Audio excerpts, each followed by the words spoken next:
have arrested Shreya Dhargalkar following allegations of making derogatory remarks against the Sri Shanta Durga Kunkolikaran Devasthan Committee, thereby hurting religious sentiments. The arrest came after considerable public outcry and demands for action against Dhargalkar.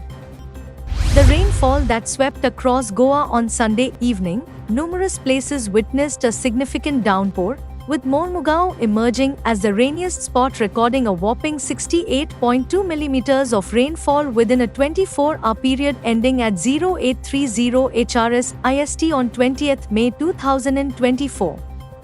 The capital city, Panji, wasn't far behind, experiencing a drenching with 55.4 mm of rainfall.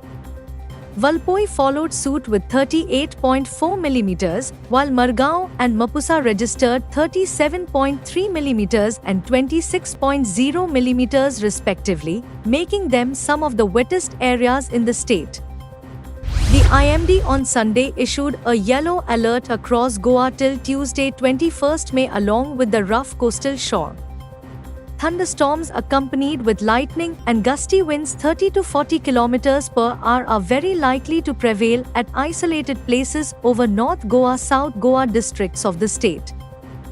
Chaos ensued at the Kala Academy Auditorium as rain seeped through its roof during a theatre performance, drenching both the stage and the audience.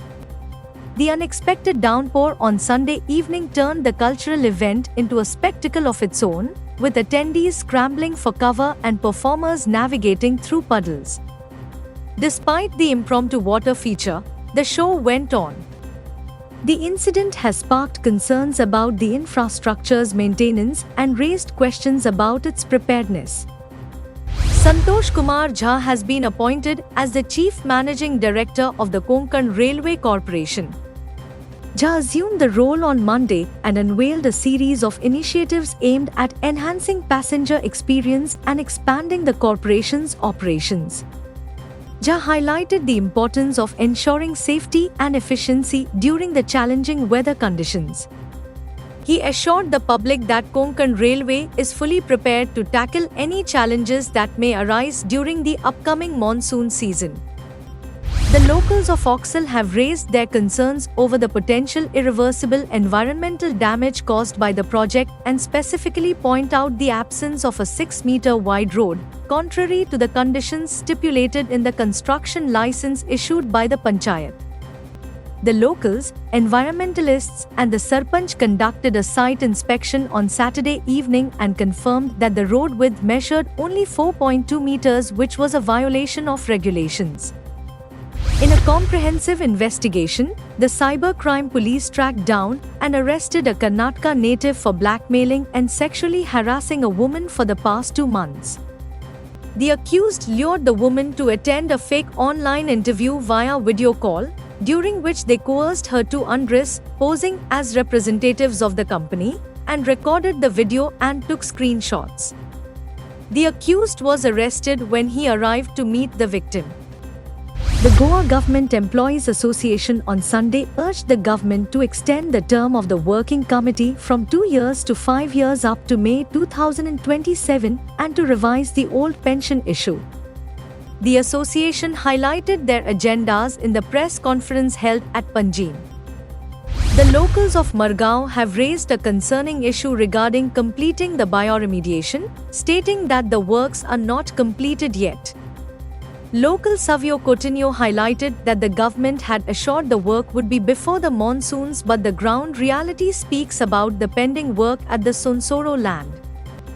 With the use of modern technology, the workload of farming has reduced significantly from the farmers' shoulders. The government is now providing tractors at subsidized rates, making farming quicker, easier, and more cost-effective. Farmers report that modern tools have transformed agricultural practices, saving both time and money.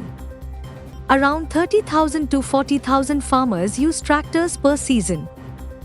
Pernem Taluka has commenced its massive pre-monsoon preparation work as the monsoon season draws near. In order to make sure the city is ready for the monsoon period's heavy rainfall and possible flooding, efforts are being undertaken to build new roads.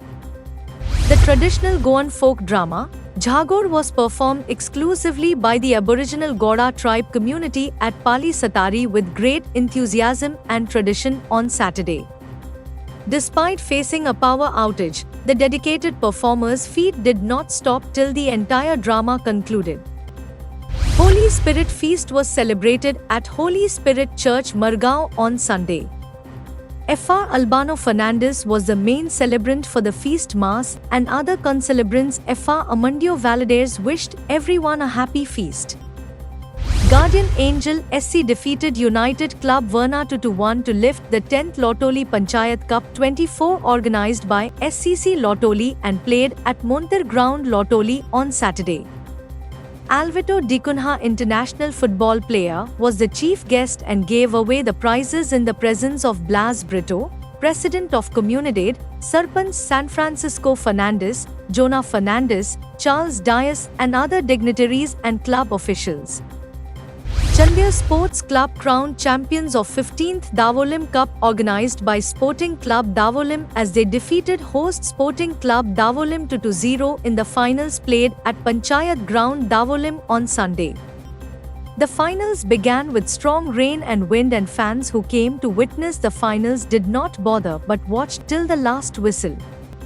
Due to rain, the control and accurate passing couldn't be seen, but a large crowd witnessed the finals.